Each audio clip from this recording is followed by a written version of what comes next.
Hello traders, Gary Wagner here, just about 12:30 in Honolulu, 5:30 in New York. It is Monday, January 29, 2018, and this is the daily report for gold and silver. A stronger U.S. dollar puts some moderate pressure on the precious metals markets, with the precious metals trading lower on the day. Gold, for instance, trading off about $13.40, basis February futures closing at $13.3870.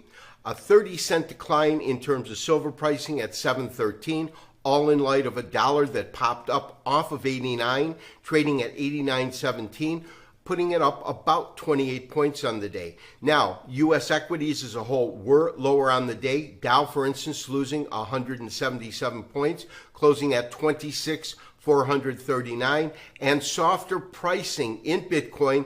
Both the CBOE as well as the CME trading right around 11,000, with CBOE at 11,120 and the CME futures contract at 10,925.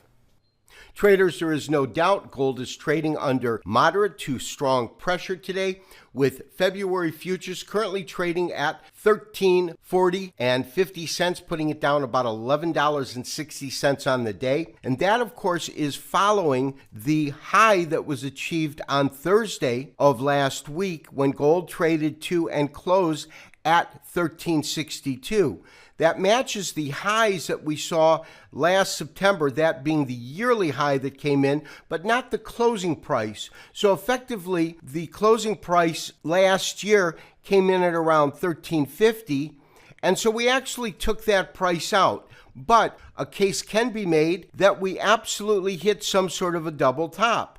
Now, considering that the market has run from approximately $12.38 up to $13.63, which is a $120 rally, it doesn't surprise me that we would enter some sort of a corrective mode.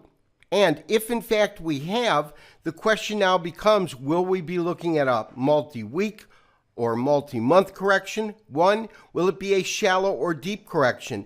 And those will be the questions that we will pose on today's show.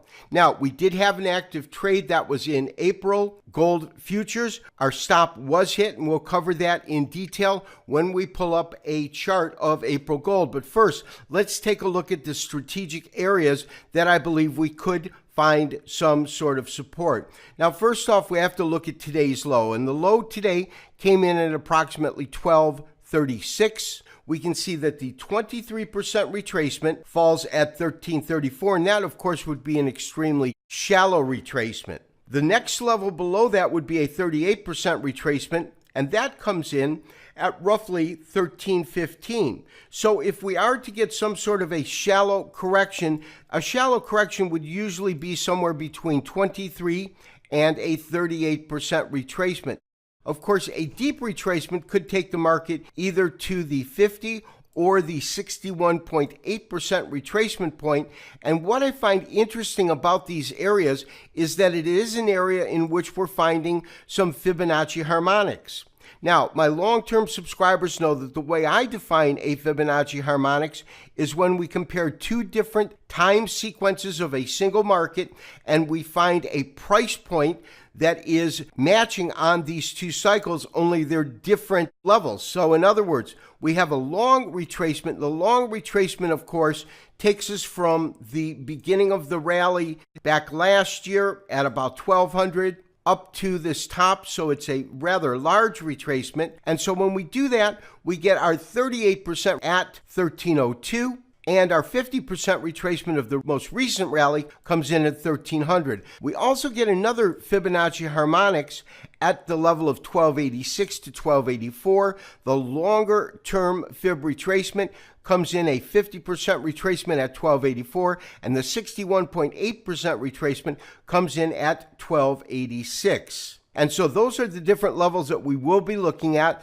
My sense is that we will see a short-term and shallow correction, taking us no deeper than a 38% retracement at about 1315. And traders, that takes us to our current trade. We were stopped out today when this market began to trade under pressure. Just a quick recap, of course, we went long this market at 12.38. This, of course, was basis February. We got out, I believe, at about 58, so right at the top, but we also simultaneously recommended that we roll that position over into an April position. We got into the April position at 63 with a stop at 13.45, which is currently where the market is trading at.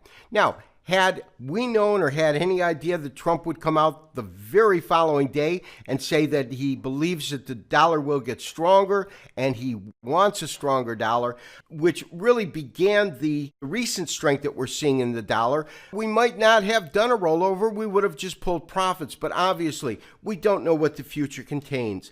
And so that's why we place a stop in the market. So effectively, we made $93 on the way up, but we gave some of that back today. How much did we give back? Well, we gave back 18 of the $93. So we gave back a small amount. Our recommendation is to maintain a neutral stance. We want to see where the dust wants to settle before taking on our next position in gold.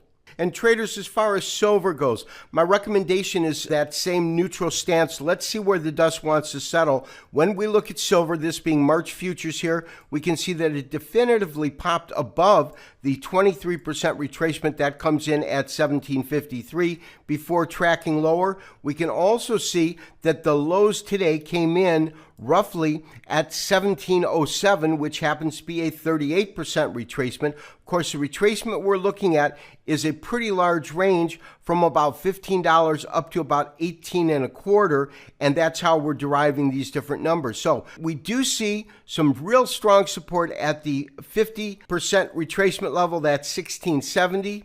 We have definitive support, I believe, at about 1633, the 61.8% retracement. But just like gold is currently resting at the 23% retracement point, we've got silver resting at the 38. So let's see how this market shakes out over the next couple of days. And so traders, lastly, I do want to take a look at the dollar because today's downside pressure in the precious metals is predicated largely due to the strength that we are currently seeing in the US dollar. When we pull up our Kitco Gold Index, what you can see is in terms of the dollar itself today, $4.60 are due to a strong US dollar. $3 are due to normal trading or selling in the market, and that is how we're getting this total of $7.60. What it says is that we have, yes, a strong dollar, but we also have selling in the market. When we look at our dollar chart, we can see that this is a logical area where, in fact, we could witness some sort of a bounce.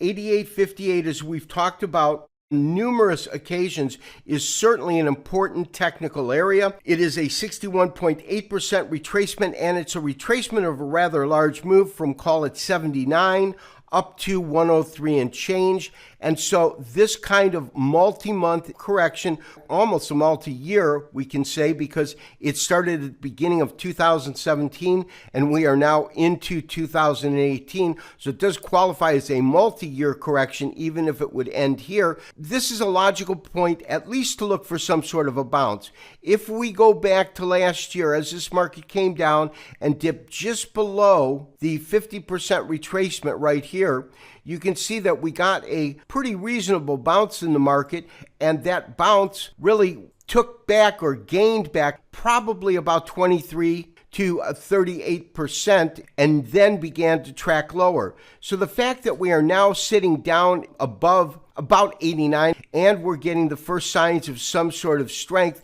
does tell me that this is a logical spot where we could see a bounce in the dollar. If in fact we did, we'd run into major resistance just above 90, and it would be based upon these lows here, as well as this retracement at 91.50.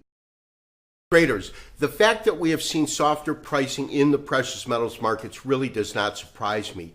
Following a rally that was approximately $120 in gold, we had a respectable rally, and the real question now is if we are going into a correction, whether or not it will be a shallow or deep correction. And that's why on today's show, we looked at all of the various levels for a shallow as well as a deep correction. My sentiment right now is we're looking at a shallow correction, but we'll have to see how this market unfolds. This has been Gary Wagner, wishing you, as always, good trading. We'll talk to you tomorrow for another daily update and review. Bye-bye.